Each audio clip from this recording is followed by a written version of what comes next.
Good afternoon, everybody. It is 12 o'clock, and we're going to go ahead and get started here.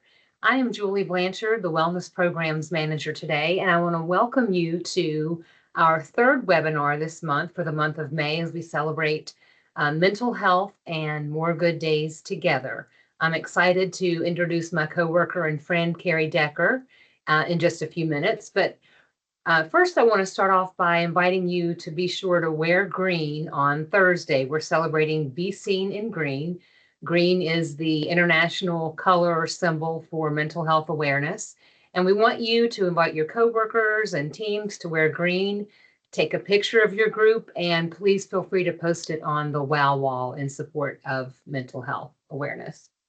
Today, we are going to hear from Carrie about the benefits of social leisure. And then next Tuesday, we will wrap up the series on May 26th with a presentation from the American Foundation for Suicide Prevention entitled Talk Saves Lives. So that's going to be a great event. We're going to be sure to tune in for that one to learn how to recognize the signs of suicide and how you can possibly talk to somebody that you think may be at risk. So, in case you're looking for additional support through Personify Health, based on what you hear today from Carrie, I did find two journeys that you may want to join. And the first one is the healing power of nature. And then there's also a journey called Your Guide to Intentional Screen Time. So you can join these journeys, click on Health, the Health tab in Personify Health, and then choose Journeys. You can earn 150 points per journey or up to 450 points quarterly for completing journeys. And before Carrie begins, I want to invite you to our June webinar, June 16th at noon. We're going to be hearing from one of our officers at Roanoke Memorial Hospital, and he's going to talk to us all about safety, both at home and at the workplace. So you'll want to be sure to tune into that one. At this time, I want to introduce Carrie Decker. Carrie is the Wellbeing Navigator at CMC. She's also a certified therapeutic recreation specialist, as well as an AccuDetox specialist. And she's just all around a really cool person. Some of you may have heard Carrie talk before when she offered this presentation during our webinar series. But at this time, I am going to stop sharing and turn things over to Carrie. Welcome, Carrie. Thank you. Hi, everybody. Julie, can you hear me okay? Yes, I can. Thank you. All right. Well, I am going to start sharing. And can you all see my screen? Yes. Okay, perfect. All right. So welcome, everyone. I'm glad you're here. Yes, my name is Carrie Decker. I am a certified recreational specialist. I have a master's degree in rec therapy, and I worked for 15 plus years in parks and recreation.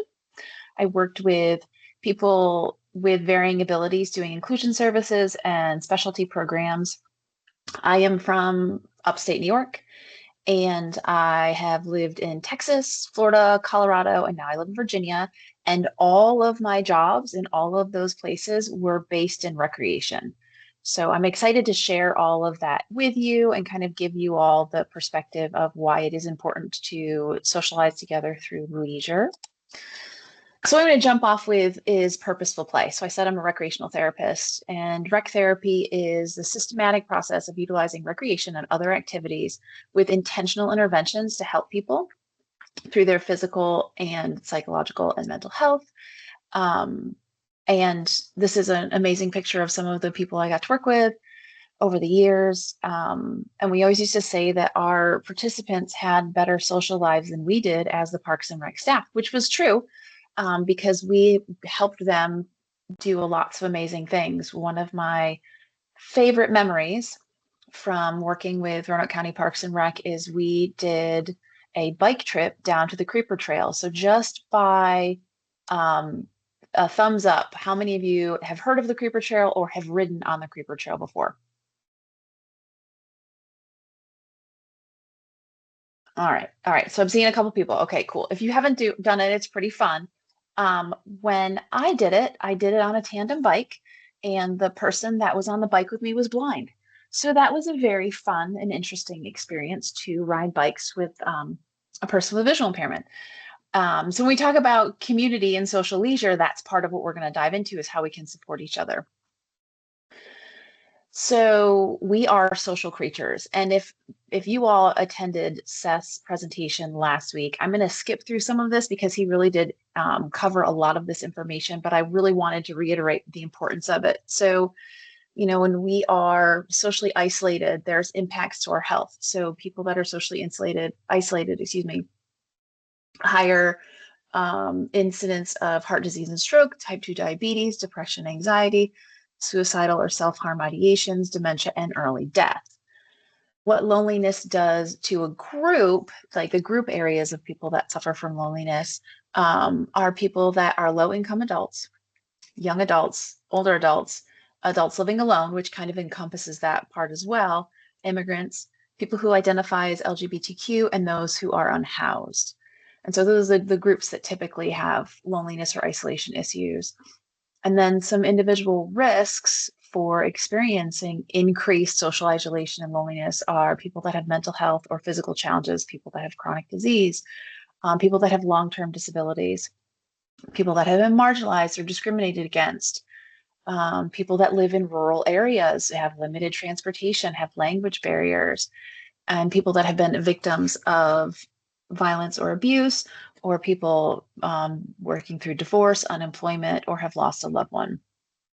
So when we talk about social isolationism, we're not talking about people that are like introvert, extrovert.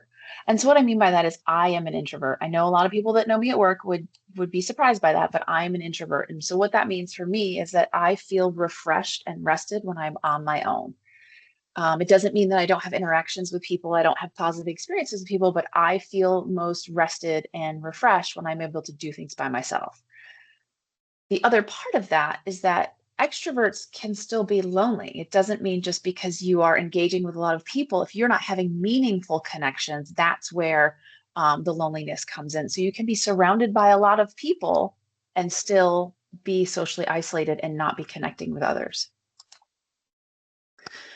So now we're going to dive into the meat of this, the benefits of positive social interaction. So health benefits. And again, Seth covered some of this stuff, so we're just going to go through it a little bit quickly.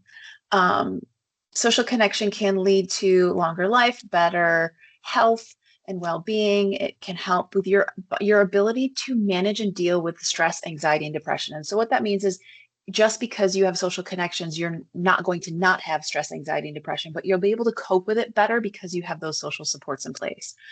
Most people that are socially connected will have healthier eating habits, be more physically active, and have increased quality of sleep. So that's a big component because, as any of us know, when you have lack of sleep, everything else falls apart. So the big component of being connected to other people is it can help you sleep, which helps the rest of your body be successful. Community connections, which we're going to talk a lot about during this presentation.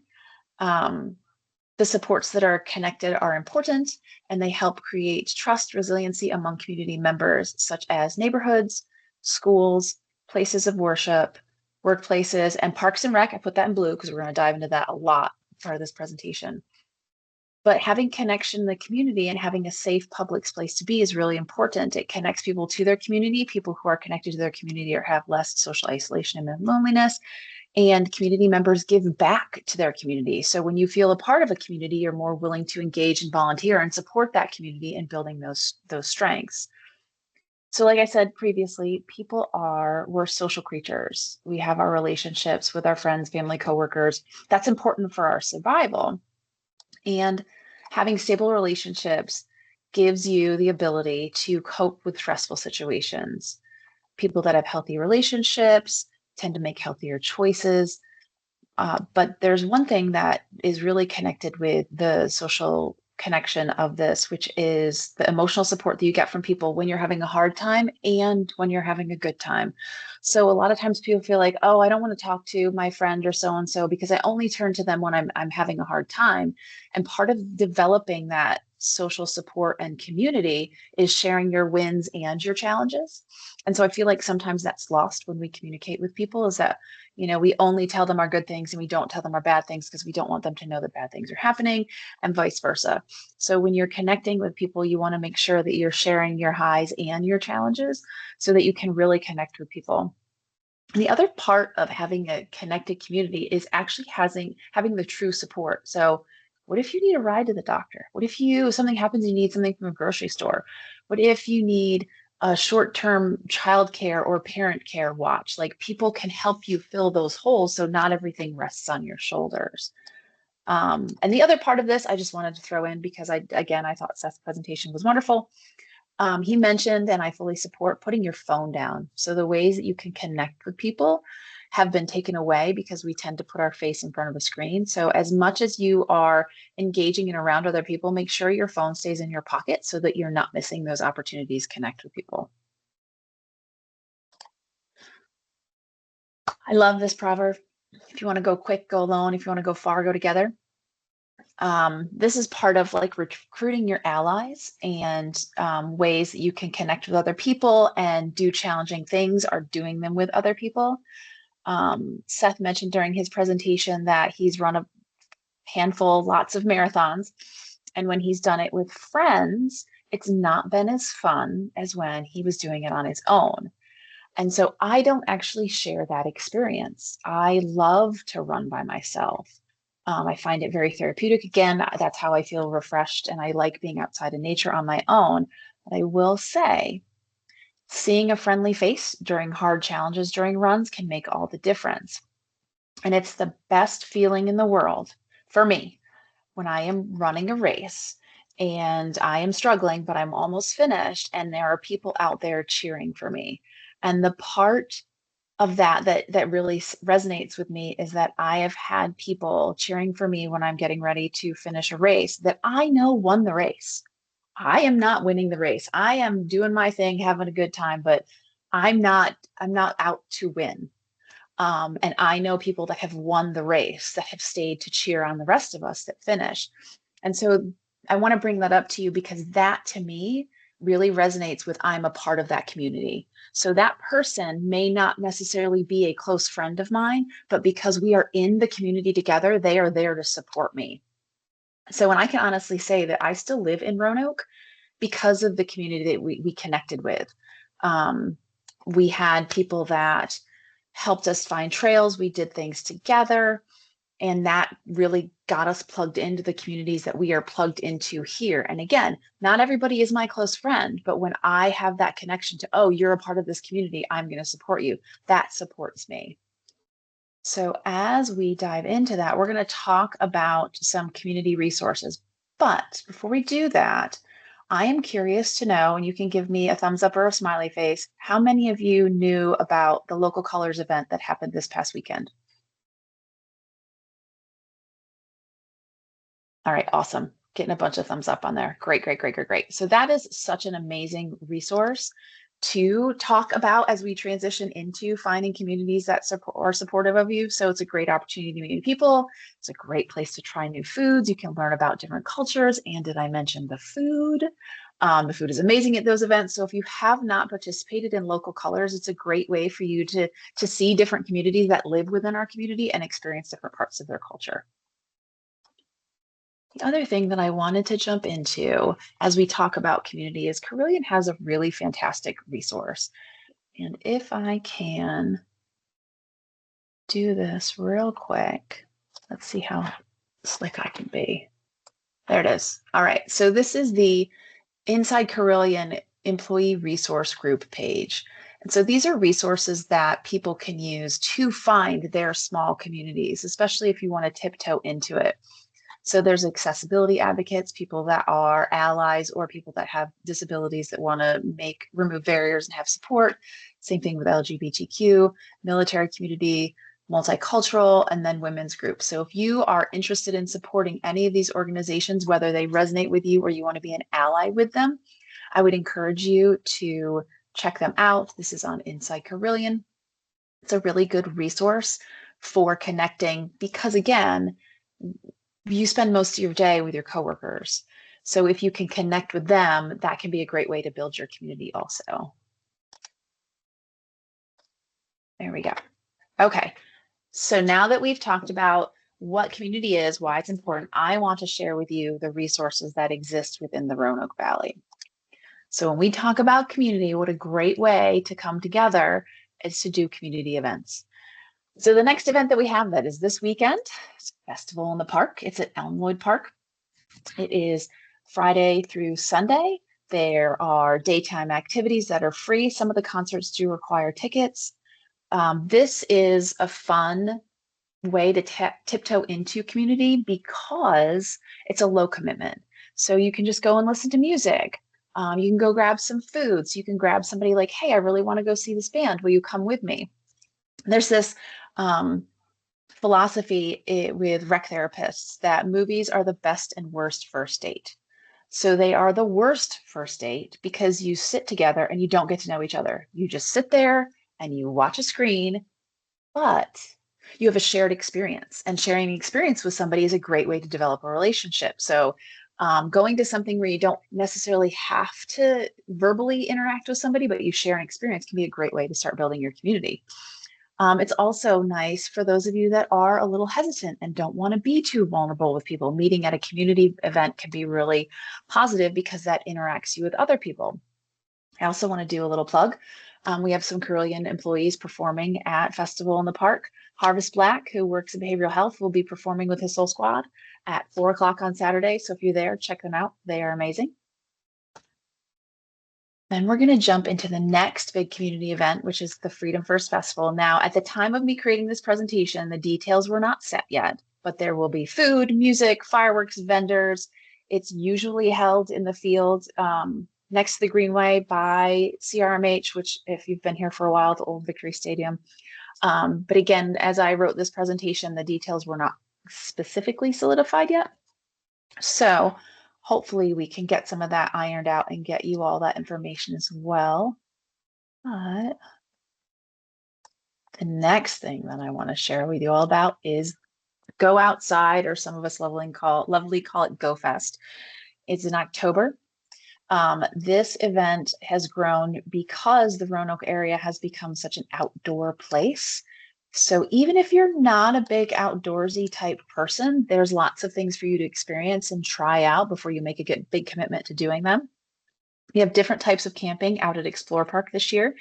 So I know they have different vendors for camping, things that you can tie onto your cars, individual tents. There are cabins and yurts. So there's other different ways that you can camp as part of this experience. They also have, again, for connecting to community, they have a silent disco, which is super fun to watch, especially if you don't have the wireless headphones. So you connect your wireless headphones to the Bluetooth speaker and you listen to music, but nobody else is hearing it. So you just walk into a room of people dancing and having a great time, but you don't hear any of the music. They also have a Meet Me Outside mixer. So that is a way to connect with people and find your communities.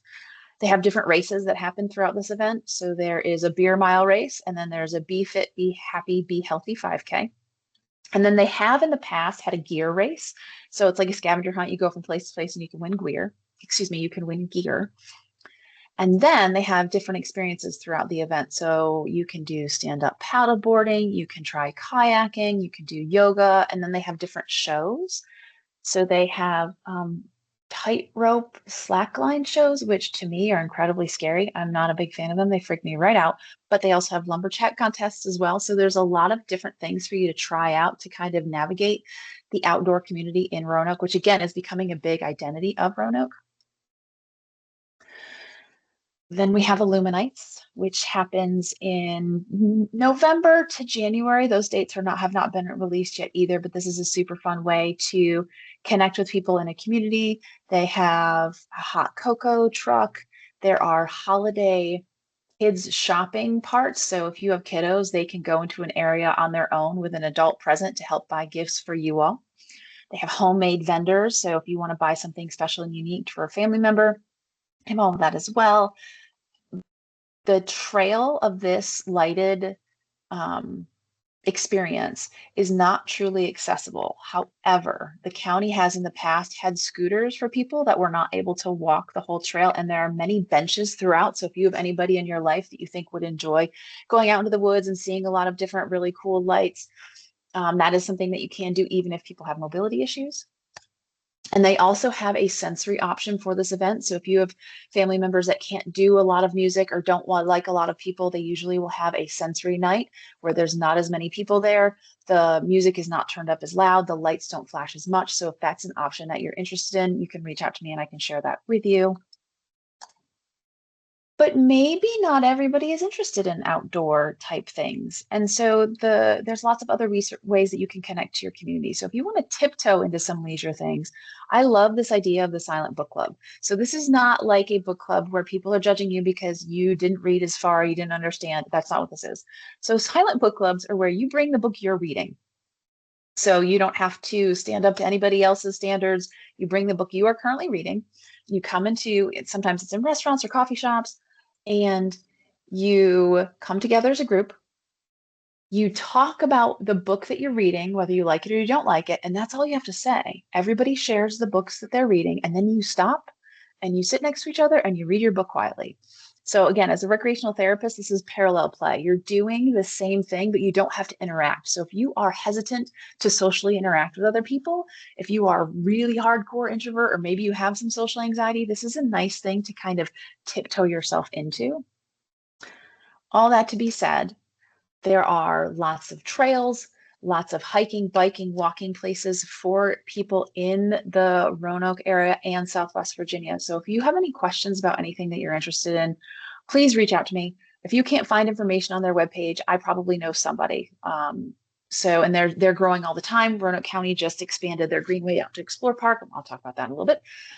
But please know if you have any interest in connecting with nature and any concerns about doing it on your own, most of the parks and rec facilities will do some guided trails, which we are actually going to talk about next. So we're going to go through some of the local municipalities so y'all can see what resources are available.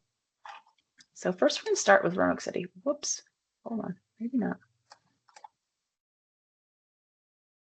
There we go. So Roanoke City has lots of different resources. And let me say, the next couple slides that I'm going to go through, you do not have to live in those areas to participate in their events. So we're talking about Roanoke City right now. If you do not live in Roanoke City, you can still do all of these events. That is not a barrier for you. And so again, Roanoke City is very outdoor focused because it's a big sell right now. So a lot of the resources that they have here are about outdoors, but we also have a brand new skate park that they are just finishing up construction on near the new Wasena Bridge. They've got all of their Whitewater Park information, but then we've got baseball leagues. There's a Pride softball, different trips, different community things. What I wanted to get to is some of the information. It's not going to be this page, it's going to be the next one. Hold on. So we're going to jump into Roanoke County. So Roanoke County Parks and Rec, hold on, let's make this bigger, has lots of community events also. Well, I wanted to specifically talk about Touch a Truck. Touch a Truck is a really fun event for kids of all ages if you like big vehicles. I also wanted to share that if you have any sensory issues, somebody in your family cannot deal with loud noises, things like that, they do make accommodations for this event as well. So just reach out to Roanoke County Parks and Rec, and they'll be able to get you resources for that. In Explore Park, we have the amazing Treetop Quest, which is what this image is right now. If you've never tried ropes courses, it's a very low risk, but it's still scary, fun event to try. But again, we're talking about outdoor things. Community is not just outdoor. There are also so many community things that you can do. So if you are interested in taking yoga and you're intimidated by going to a gym or a specific yoga studio, try a community yoga class. There's chair yoga, there's Tai Chi. So this is an easy way to kind of try new things, see what you're interested in with a group of people that are going to be fairly supportive because it's a community class. At the same time, maybe you're not interested in exercise. Maybe you're really interested in pottery. The Southwest Virginia has a big history of pottery. There's a huge pottery sale that happens every year. So if you're maybe wanted to try something new, you can connect with people, and that can be a way for you to find your own community, to learn something new, pottery or ceramics. It's a great way to tiptoe in a supported environment. And again, other events, let's say that you're new to the area and you really wanted to go to Hungry Mother State Park to see what it's like, or you really want to do the Bard Theater. Connecting with Community Parks and Rec gives you a safe group of people to travel with So you can try new things and then you can connect with those people to do other events. So there's a lot of different ways that you can plug into this resource. We also have Salem Parks and Rec. I'm gonna be honest, Salem's Parks and Rec's webpage is not as amazing as the other ones, but if you live in Salem, again, you can participate in other programs. But they do have lots of different same types of things. Pickleball is huge right now, resources to all the greenways. There's a lot of athletic events that happen in Salem. The last one I wanted to touch on is Franklin County. So Franklin County has some really fun, interesting events. So if you live in that area or have never been down to Franklin County, I would really encourage you to check out some of the things that they have. Again, they have typical community things. Pickleball is really big, and you can go scroll through their calendar to see other events that they've got going on. But what I wanted to show you is their events. So in the spring and summer, they have a lot of different, very unique events. And the one that I really wanted to point out was Concert by Canoes. So they do events where the musician plays right along the water and people in canoes and tubes just sit in the water and listen to music. Like, it's such a unique opportunity to try something like that. So they are usually bluegrass type bands, but what a fun thing to try out. So if you think that's something that you might want to try, grab a friend and just say, hey, let's just try it and see, because this could be another way for you to plug into a community of people that like to be on the water and people that like to listen to music. So there's Franklin County. And we are almost out of time, so just give me one more moment here. And I just want to thank you all for your time. I kind of blew through a lot of that, but I could talk forever about the ways that the Roanoke Valley and Southwest Virginia have opportunities for people to plug into and find a community that fits them. You know, it used to be a phrase a while ago, you need to find your tribe so that you can experience things that are beneficial to you. And I would strongly encourage you to take that big step to reach out to somebody and say, hey, I want to try this. I've never done it before. Will you go with me? Because you never know how that's going to create that community where people will support you and you will feel supported. And we talked about all the benefits that come from participating in things with other people. Helps your physical health. It helps your mental health. And it also increases your quality of life. Does anybody have any questions? Oh, and I'll put my references up real quick. Thank you so much, Carrie. I see one question, and I did post links in the chat to all of the places that you mentioned in the events. So that's going to be everybody's homework assignment, actually. Last week, after Seth McCormick talked about the power of friendship, I challenged you to reach out to somebody and connect with somebody that you haven't connected with for a long time. Maybe somebody who's just been on your mind, maybe somebody that you used to spend a lot of time with, but you don't anymore. So this week's challenge, after hearing about all these wonderful opportunities that Carrie has shared with you, is to find something new to do that you haven't done yet. Do it with a friend, do it by yourself, whatever. But again, there are links to all of these events that Carrie mentioned, the Parks and Recreation Departments. I put the links in the chat. There is one question. Anissa Brown wants to know, what resources can people tap into if they live outside of Roanoke? I know you shared some Salem, Franklin County, I think New River Valley. So local recreation departments, it sounds like, or Chamber of Commerce, Facebook pages. Carrie, do you have any other recommendations? Well, it depends on what part. So I know Bedford doesn't have a ton of Parks and Rec, but it's so spread out. So it really depends on where you are, because with Carilion, we serve such a huge footprint of the state. It really depends on where you are, where you can navigate things. There are pockets of limited recreation and community, but that's why I wanted you all to know that even if you don't live in Franklin County, you can do all of their events. Vinton is the same thing. Vinton has their own Parks and Rec that you can do their things as well. So depending on where you are, Parks and Rec sites or local government sites are a great place to find resources. And then there is the Roanoke Outdoors magazine, which has lots of resources, which will tie you into other resources. Again, if you're not an outdoor person, connecting with those more well-known outdoor places, they can help send you in the directions to find other places as well. Thank you. And I love that you mentioned those day trips that I think Roanoke County offers Mhm. to other places. So, and again, a great way to safely connect with other people and to go somewhere you haven't been before. So Yeah, you thank you don't have to worry so about much. finding food. You don't have to worry about parking. They buy your tickets for you. And I believe that Roanoke County and, excuse me, Roanoke City and Salem do have day trips as well. They just were not as publicly promoted on their webpage as much. But yeah, Facebook, social media, you can find all the things they're promoting. Okay, great.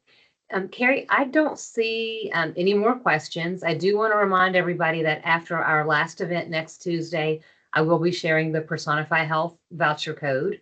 And also, all of these events are being recorded, so they will be on the Wellness Hub within the next couple of weeks. So thank you all for being here. Don't forget to wear your green on Thursday and post a picture on the WOW wall. Carrie, thank you so very much. Let's all give Carrie a big round of applause. It's very obvious in what her passion is, and I just appreciate her being here with us so much. And when I first reached out and asked for potential speakers, she just jumped right at the chance to share this information with you all that she is so passionate about. So thank you, Carrie. I hope you all have a wonderful afternoon, and we will see you next Tuesday. Bye-bye.